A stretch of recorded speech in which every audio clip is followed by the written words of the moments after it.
Good morning. Welcome to the presentation of the first day of the conference Challenges, Opportunities, and Reflections on ELT.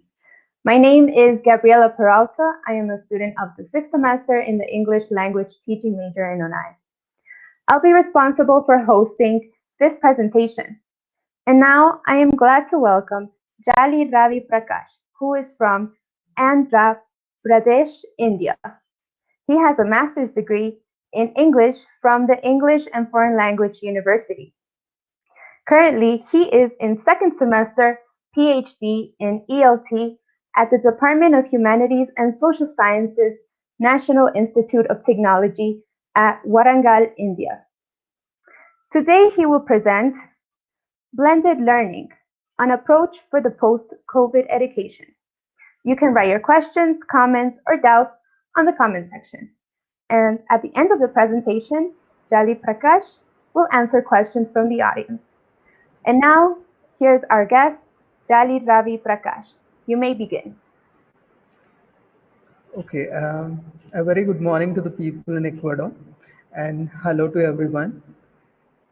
I'm very glad to be here, and first of all, I'd like to thank the organizers and the technical committee members for giving this great opportunity. So now today I would like to start my presentation with a question: how would be the education in the post-COVID world? So after the COVID pandemic started, we have seen a drastic change in the education. So we have suddenly shifted to online education from the traditional face-to-face learning. So in the post-COVID world, so are we going to continue with the online education, or are we going to switch back to the traditional education? So keeping this question in mind, so I'd like to begin my presentation. So the topic of my presentation is blended learning, an approach for the post-COVID education. So my name is Jali Ravi Prakash. As already said, I'm a research scholar. Currently, I'm in my second semester PhD at the Department of Humanities and Social Sciences, National Institute of Technology, Warangal, India. So the main objective of this presentation is to understand how COVID pandemic changed the education, and the advantages and disadvantages of the changes, and how blended learning can be the future approach or the ideal approach for the post COVID world, post COVID education. So before starting my presentation, I'd like to give a roadmap to my presentation. Initially, I'll be talking about the changes that happened because of COVID, followed by the advantages and disadvantages of distance or online learning. And later, I'll talk about the history of blended learning, followed by the definitions of blended learning. And later, I'll talk about the different models that are in use in blended learning, and the key lessons that we can learn from blended learning, and followed by benefits of blended learning. And at the end of my presentation, I'll talk about the conclusions which I've drawn from my study. So starting with the changes that occurred due to COVID. So the first change was around 191 countries closed either partially or completely their schools and universities. So around 191 countries, they went on a lockdown and they closed all their schools and universities, either partially or completely. So around 1.6 billion students switched to distance education. This was the first time in the history where a huge number of students switched to distance education from the traditional face-to-face learning. And because of COVID, there was a forced transition from the traditional face-to-face learning to distance learning. So this never happened. The transition was forced because it was very unprecedented. So there was this unprecedented transmission or switching of traditional face-to-face learning to distance learning. And this closure has pushed educators all around the world towards a more extensive use of technology. So now, even in this COVID world, we are using technology for education like never before. So this is the first time we are using technology extensively in education or language teaching for that matter.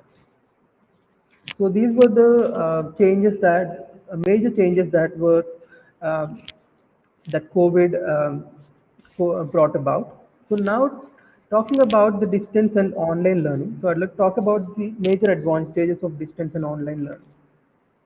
First one is flexibility to learn at a pace, place, on time. So learners can learn at their own pace, and even they can learn um, not only from school, from their home as well. So the place is so flexible, they can learn from anywhere, and even the time they can learn at their own time. So this is the flexibility that is provided by the distance or the online learning. So in online learning, students have multiple options to access information and communicate with peers and teachers. So they have multiple options. So if a learner wants to communicate with peers and teachers, so there are multiple ways to do that, and there are multiple ways to access the information. So this flexibility and control makes them self-motivated and self-regulated learners. And the other advantage is distance or online learning help students become independent and self-directed learners. So now learners have more autonomy over their learning, and it also increases their sense of responsibility and sense of control over their learning. And online learning environment, they also provide students with opportunities to learn the skills of creative thinking and problem solving. Because of this online learning and online education, we have so many resources through which we can develop the skills, creative and problem solving skills of the learners. So coming to the disadvantages, so first one, complicated technology. If we are using technology, so anything may go wrong at any point of time. There might be technical glitches, there might be malfunctions, and there might be power cuts, so which can affect the learning process. So we can't completely rely or depend on technology.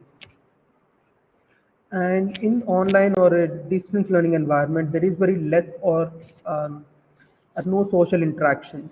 Even though there is interaction that happens synchronously through online platforms, but it's not like the physical interaction we have with our teachers or peers in a classroom environment. So this human element is the human element of learning process is lost in online or distance learning.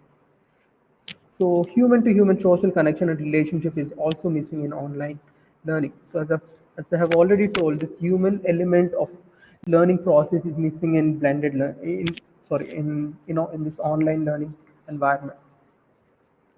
And there is also a lack of direct communication, so which might also cause a feeling of isolation and loneliness among learners. So some studies say that extensive use of learning platforms might increase the isolation or loneliness feeling in the learners. And there is also a digital divide. So if you consider countries like Norway, Switzerland, or Denmark for that matter, so even around 95% of the students or the learners have their own laptops or electronic devices to continue online learning. But on the other hand, we have countries like Indonesia where only 31% of the entire student community have laptops. It's only 31% of learners who own their own laptop. So there is this digital divide. Then in my country, in India, so many students they don't have access to internet. They don't have access to a computer. So it's very difficult for them to continue their learning um, uh, through online mediums. So if we closely observe all these disadvantages, so these disadvantages can be alleviated or um, can be alleviated or can be tackled in a traditional face-to-face learning. So these problems may not occur in a traditional face-to-face learning environment. So now the blended learning is all about combining the advantages of online learning with the advantages of traditional learning. So coming to the history of blended learning, so the first attempts on the idea of blended learning began at the 2000. So in the beginning of the century, there were so many attempts attempt or the studies that that emerged the idea of blended learning. So it began in 2000. So this was the first study. The first study was carried out by a researcher named Connie and his colleagues. So this was the first time when a term called blended learning came to use. So in their study, they combined the elements of play and work for the development of pre-kindergarten students. So this was the first time the term blended learning was coined and used. But this study was not so similar to the kind of more blended learning models which we learn today, but it was the starting point. So later there was another study which was conducted by Vossi and Ang, who integrated e-learning into their instruction-led 6-month leadership development training program. So for the first time, they integrated e-learning with the face-to-face instruction for a leadership development program. So this study proved to be very effective. Learners improved their interpersonal skills, their communication skills. So, and later there was another study conducted by Bonk and his colleagues. So, in a high stake course at military. So, this study was conducted in three different stages. In the first stage, there was asynchronous online learning, followed by synchronous discussion on online platforms, followed by a traditional face-to-face learning discussion. So this was the first time when all these different approaches were combined together. So initial studies appeared as an idea of supporting online learning with face-to-face traditional learning. So initially it was just an idea in order to support the online learning with face-to-face traditional learning. So now moving on to the definitions of blended learning. So the period 2003 to 2006 is named as definition period because most frequently cited articles around defining blended learning. So this period there were so many studies that tried to define um, the term blended learning. So this was the first definition that was given by Osgood and Graham in 2003. So they said, I quote, blended learning combines face-to-face with distance delivery system, but it is more than showing a page from a website on the classroom screen. Those who use blended learning environments are trying to maximize the benefits of both face-to-face and online methods. As we have discussed, so blended learning is all about combining the desirable elements of both face-to-face and online learning methods.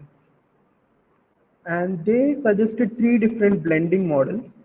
First one, blend of learning activities. So we can blend the activities, the classroom activities with the online activities. And we can also blend students that physically present in a classroom as well as the students who are on an online platform.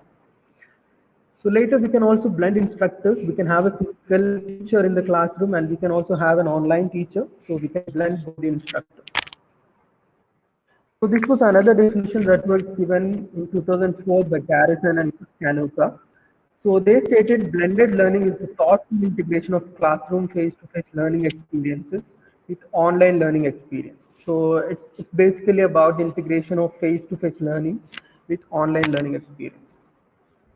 So this is the this is the definition that is very popular these days. This definition is given by Oxford Dictionary.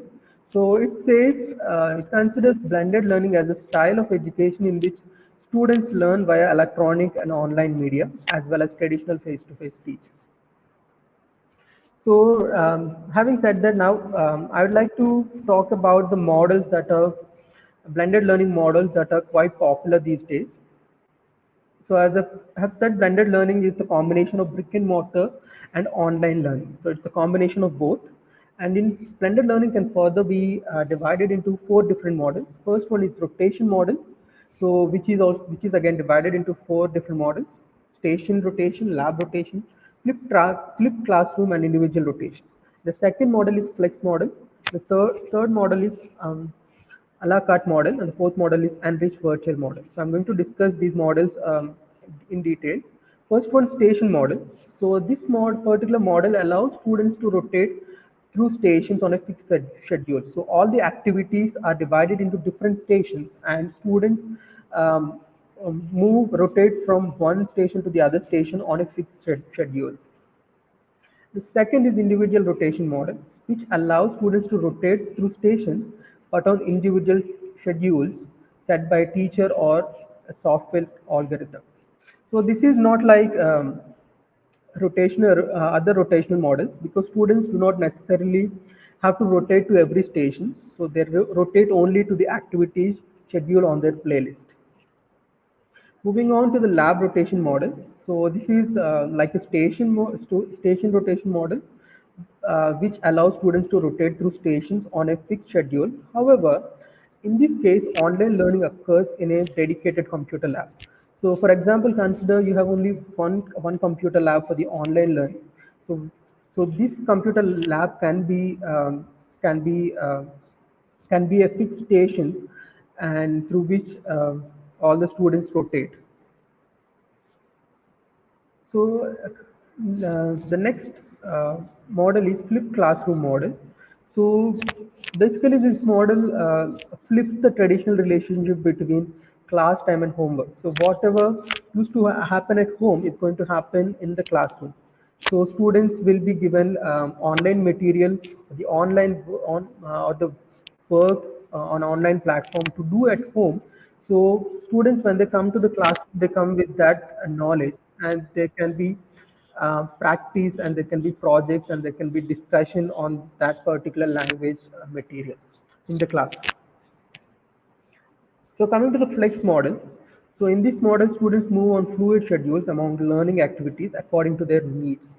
So, so we have different stations like other models, but it's very fluid. So students can move from one station to the other station according to their needs. A la carte model. So this model allows students to take an online course with an online teacher of record, in addition to the other face-to-face courses. So, for example, consider elective courses that are offered in universities. Not all the institutions and universities can offer a wide range of elective courses. So in that case, students can opt for an online course along with the face-to-face courses they're doing at their college or university. And this model provides students with more flexibility over the schedule. And the last model is enriched virtual model. So this allows students to complete the majority of the coursework online, at home or outside of school, but attend school for required face-to-face learning sessions with a teacher. So in this model, most of the learning happens online, but students may have to attend face-to-face sessions as well, so whenever they are necessary.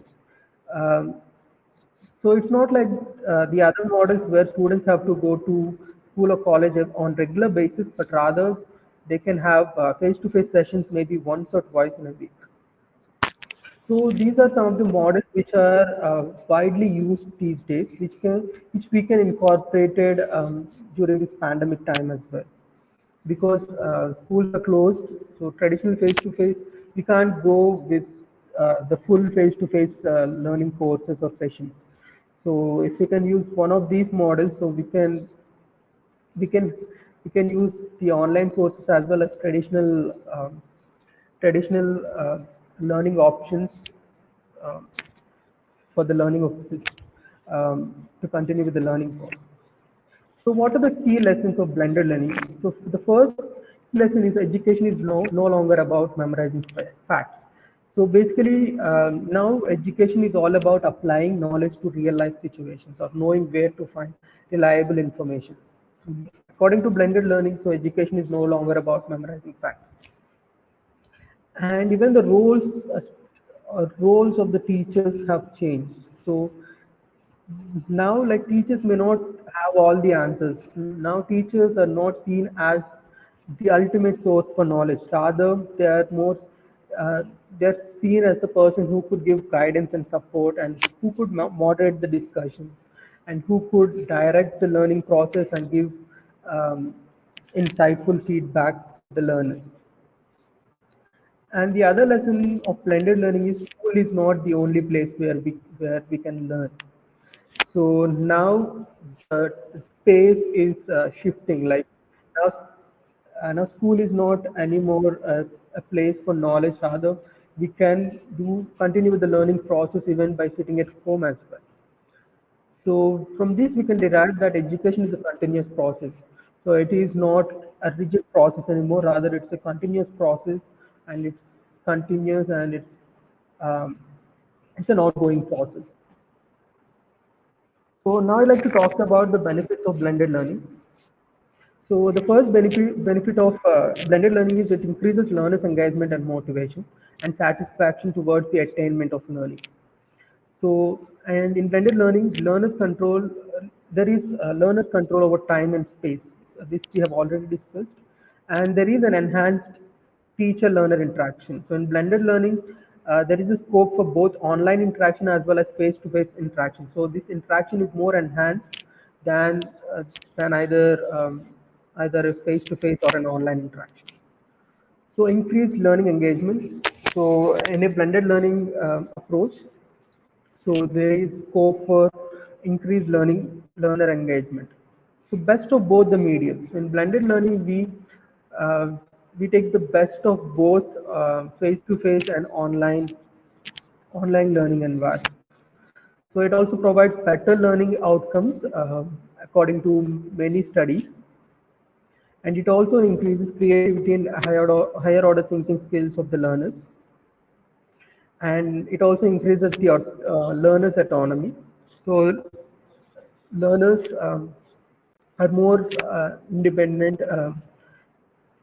like they take the responsibility of their own learning. And the last benefit of blended learning is ubiquitous presence of learning. So now learning takes place at different spaces. Like it happens at school, it happens at home, it happens on a laptop. So there is an ubiquitous or so learning. The presence of learning is everywhere. So now I would like you to think about this quote, so which was said by Yong Zhou in 2001. So I quote, the ideal model of organizing students based on the COVID-19 experiences is perhaps a combination of both online and face-to-face learning opportunities. Many schools have already reopened, but when schools reopen, it is unnecessary to undo the online aspects of learning developed during COVID-19. So according to his opinion, so it is not really necessary to go back to the traditional face-to-face learning even after COVID-19. So um, we can retain the benefits of online learning, and we can club them with with the benefits or the desirable elements of face-to-face learning even in the post-COVID world. So coming to my conclusion, so these are some of my conclusions which I have derived from my study. First one is switching to traditional learning after understanding the desirable elements of online learning is complicated and not and unnecessary.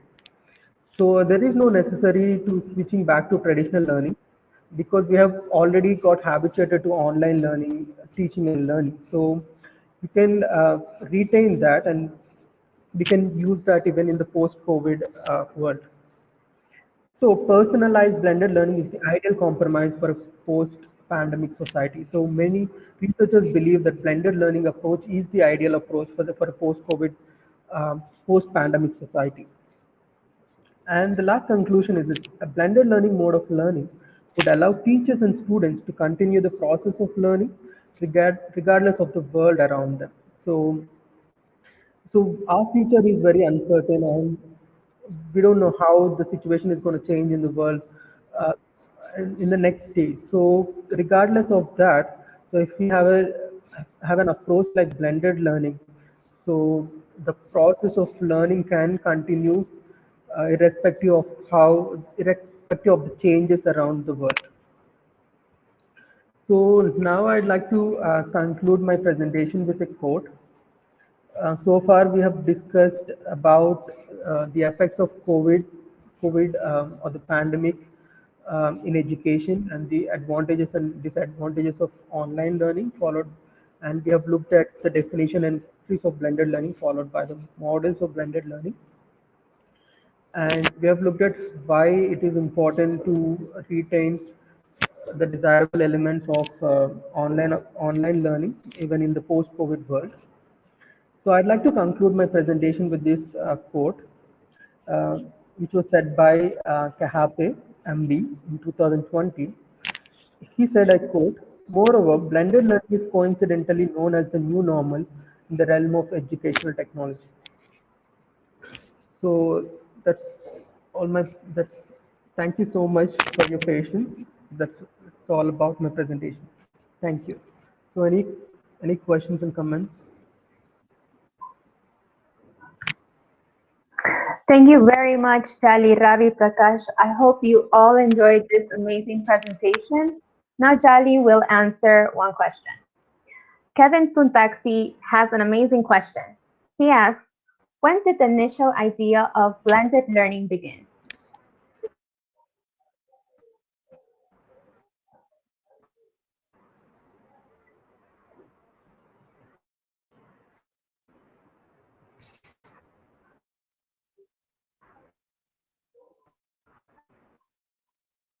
Can you question?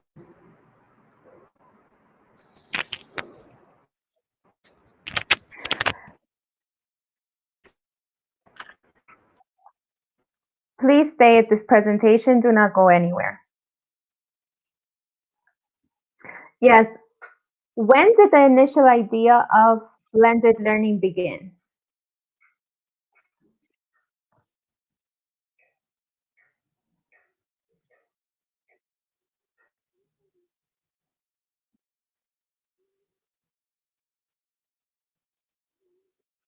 Started in 2000.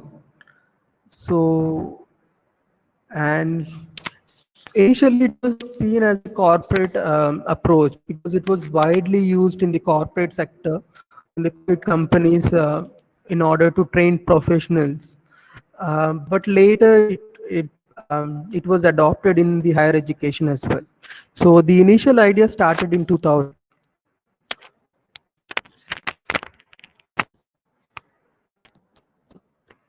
Have I answered the question? It was a pleasure to have you with us. So this concludes the presentation. Thank you for all for attending. We hope you learned and enjoyed this presentation. Remember, there are poster presentation videos where you can find them both on the EVEA platform and on YouTube. Please stay at this link for the next presenter.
welcome again to this new presentation of the first day of the conference, Challenges, Opportunities, and Reflections in ELT. My name is Caridad Ochoa. I'm a student of the 7th semester in the English language teaching major at UNAE. I'll be responsible for hosting this presentation, and I'm excited to welcome Giancarlos López Vélez and Johnny Saulo Villafuerte. Giancarlos is a student in the program Pedagogy of National and Foreign Languages in the Eloy Alfaro University in Ecuador. He has experience as a teacher of English arts in different high schools in Manabí. Then Johnny Saulo Villafuerte is a psychodidactic PhD and business manager. Johnny is a professor and researcher at the university. His research interest is English as a foreign language, inclusive education, and human development. And they will present meaningful English learning, dancing, and singing in online classes for early childhood children. Please, you can write your questions or comments in the chat, and at the end of the presentation, they will be answered those questions from our audience. So now here's Giancarlos, and we can start with his presentation. Thank you. Thank you. Good morning, members of Congress. I introduce the topic Meaningful English Learning, Singing and Dancing in Online Class for Early Childhood Children. The actors are Julia Fuerte and Carlos.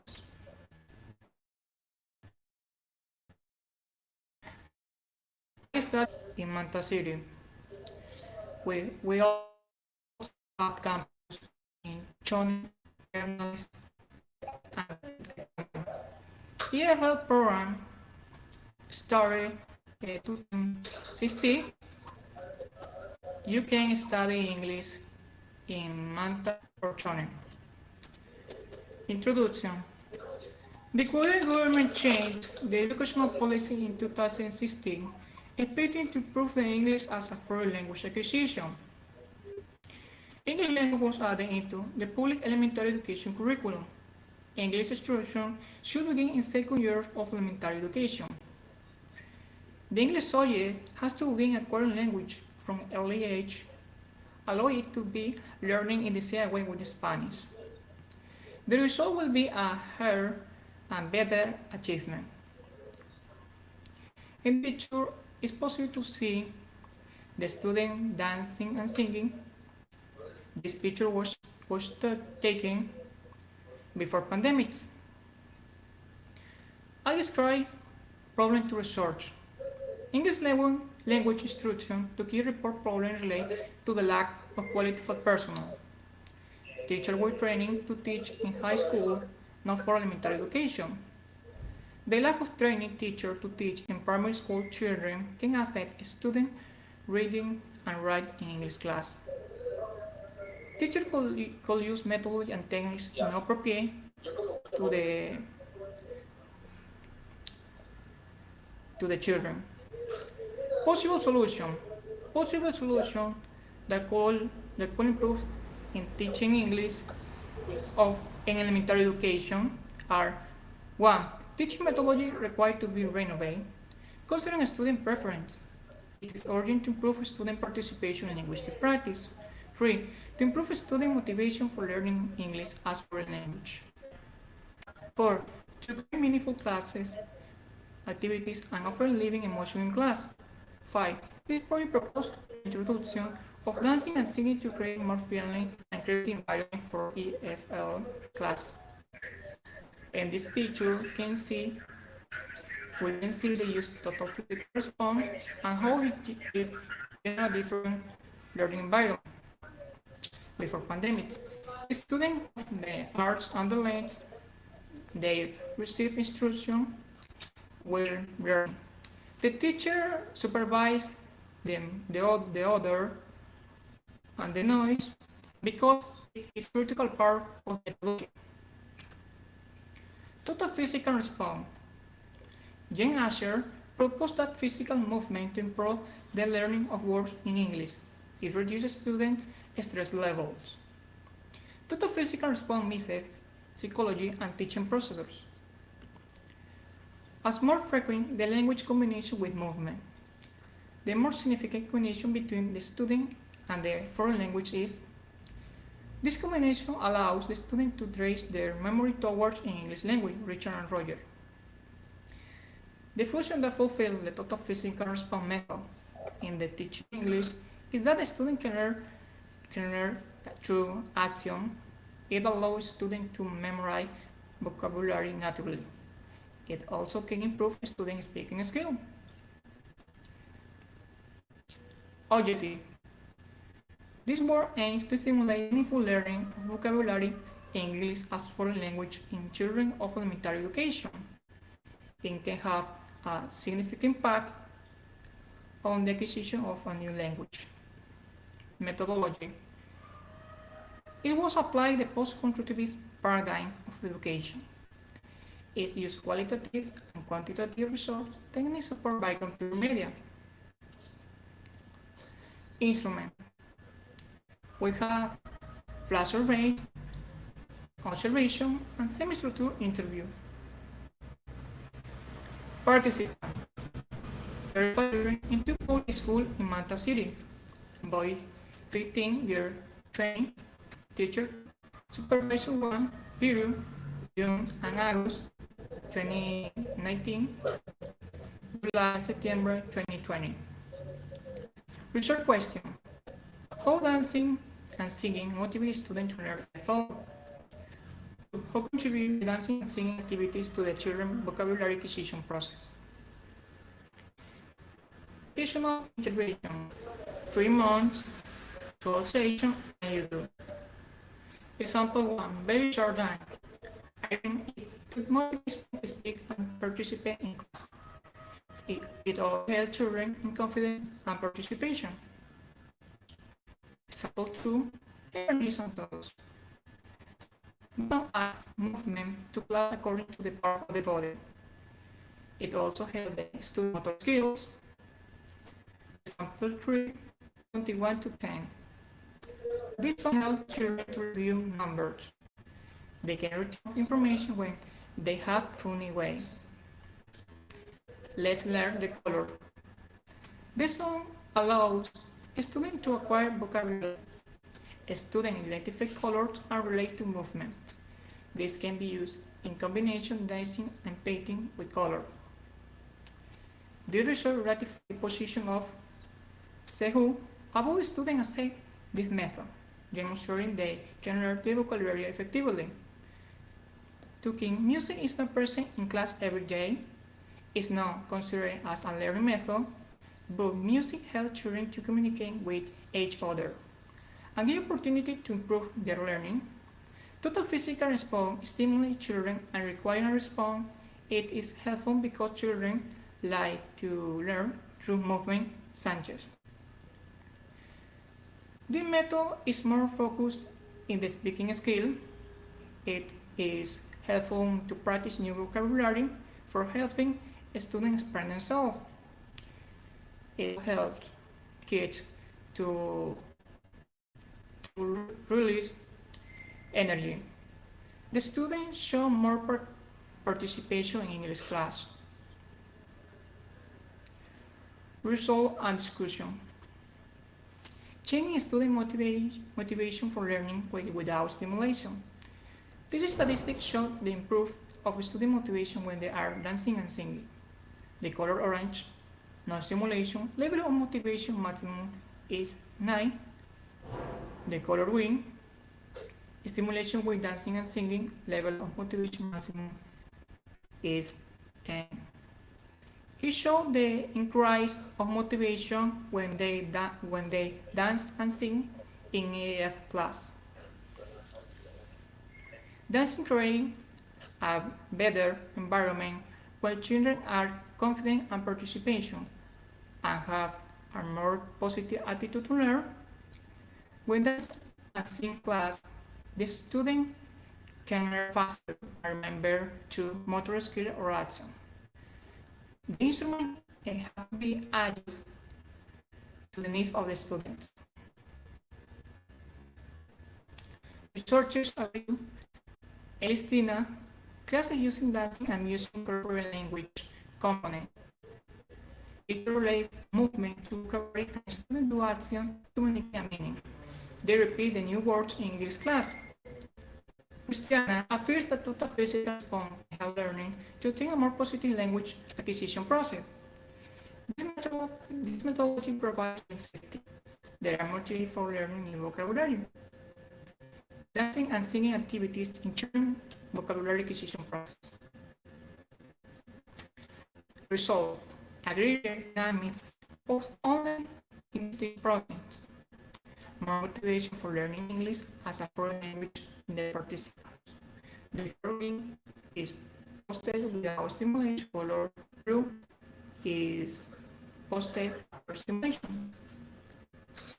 This method has result. The teacher relay activity with the topic in the class to evaluate first purpose before after using dancing and singing in his class. Teacher can see the initiative of the student when they apply methodology. Conclusion: all the participants remember that the more words in English as foreign language. 2. Total physical and generate more participatory learning class. So they feel stimulated and more active. 3. When children are in a formation routine is there. 4. That's effective methodology in the acquisition of vocabulary. It can be applied in the pandemic time. Thank you very much.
Campus of Manta, and I need the cooperation of my colleague to pass the next slide, please.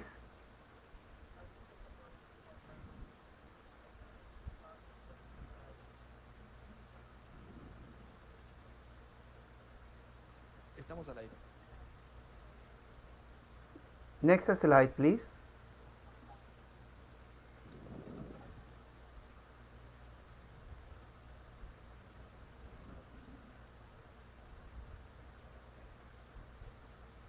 Thank you. Then you have LOVE. This is our feeling for you, all the participants of the challenge, opportunities and reflections in ELT 2021. Thank you. Next slide, please.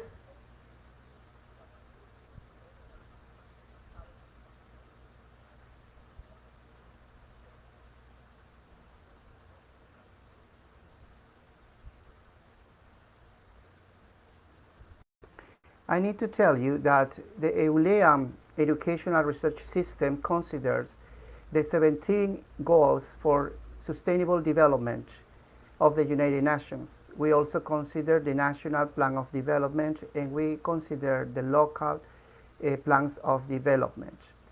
We have to remember that 21st century education considers professional competences, global citizenships, sustainable development, promotion of democracy, inclusion and participation. Next slides, please. Here you can see how is the origin of this project. We choose the professional competence and inclusion of participation to work the project that we are presenting in this morning. Next slide, please. During the COVID, it's important to consider the educational context that we faced. We have some complications to do this project. I would like to share this information. Our first complication was with the teachers' attitudes. One moment, please, last slide. But I will continue telling you. The first problem that we have was with the teachers because they didn't have the attitude to work with dance and with singing. Number two, limitations of access to technologies. Number three, institutional policies. Number four, parents' points of view, because many parents consider when the kids are there, they are not studying, and this is very wrong. Next slide, please, Giancarlos.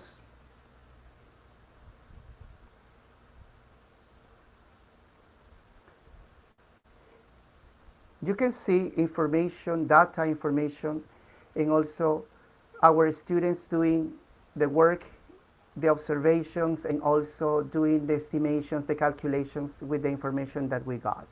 Next slide, please.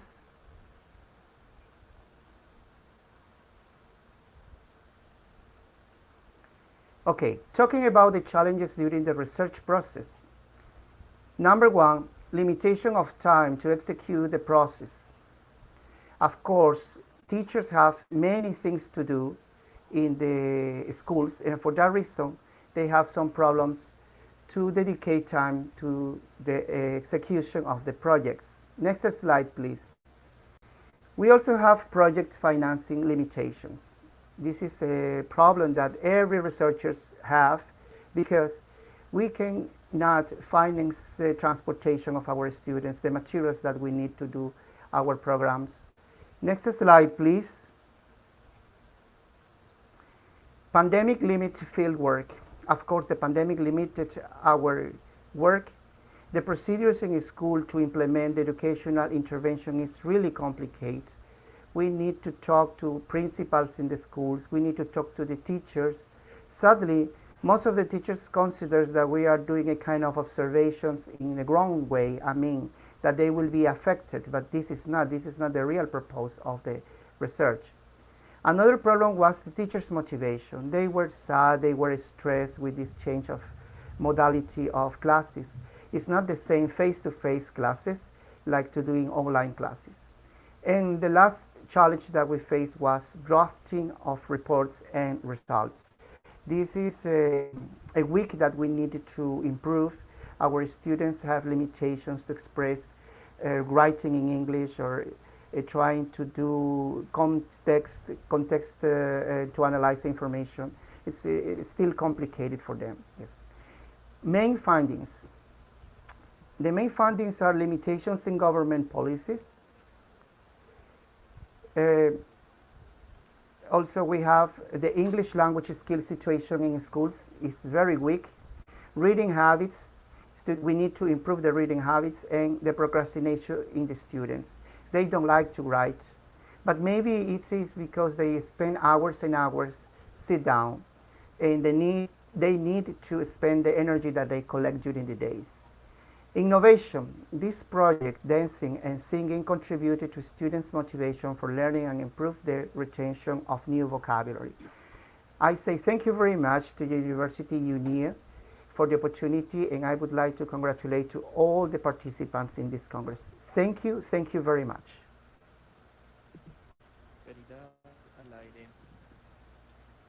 Thank you so much, dear professors. I think we all agree that dancing and singer are key components in the English classes. So congratulations for your hard work, and let's see what could be do next. So for you, we have some questions from our audience. So I would like to ask you a question from Brian Cumbe. Said, what could be the solution to those children who don't want to participate in dancing or singing because they are too shy? Okay, thank you for the question.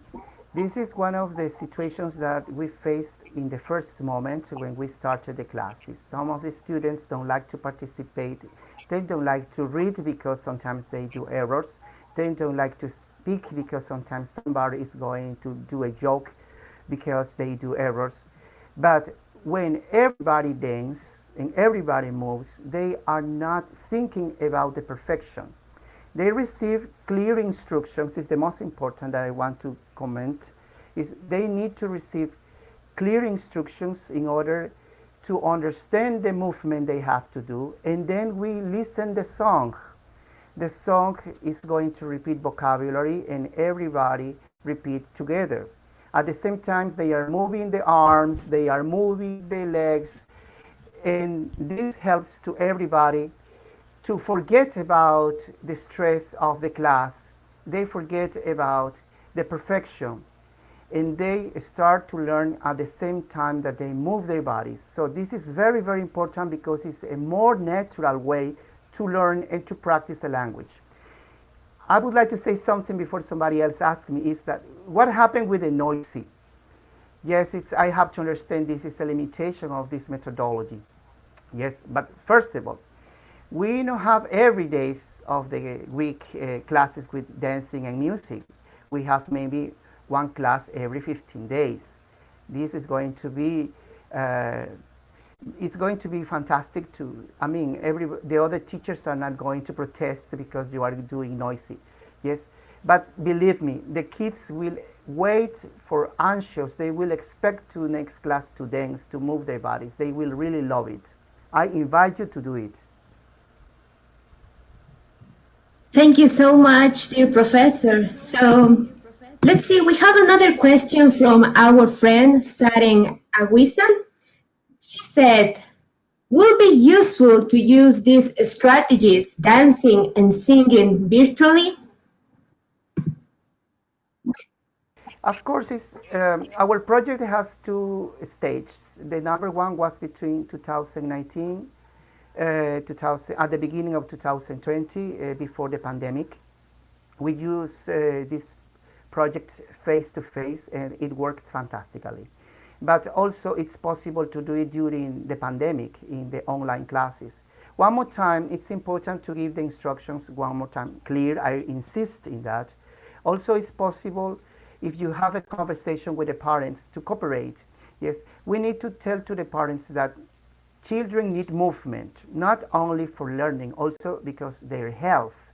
The psychology of a children, of the children requires movement, and if the parents understand the situations, they will cooperate. Yes, of course, you are not going to spend 40 minutes of the class dancing and singing. First of all, students present a list of vocabulary, yes, and after that, we move the vocabulary to the music and to the dancing, yes, and even the parents in some of the cases, some more modern new way parents, they participate in the activities, yes, and in other occasions, the grandparents, they join to the classes, yes.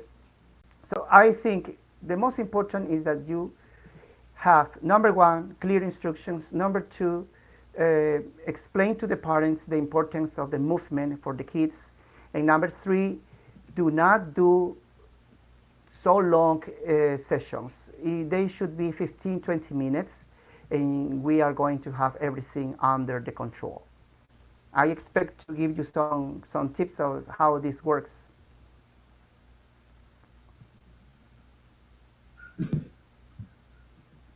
Thank you again, Professor, and also Giancarlos for joining us today. We are really delightful to learn from your experience, and well, let's move our bodies in the English classes. Well, so thank you so much for the ones who shared their comments, their questions in the chat.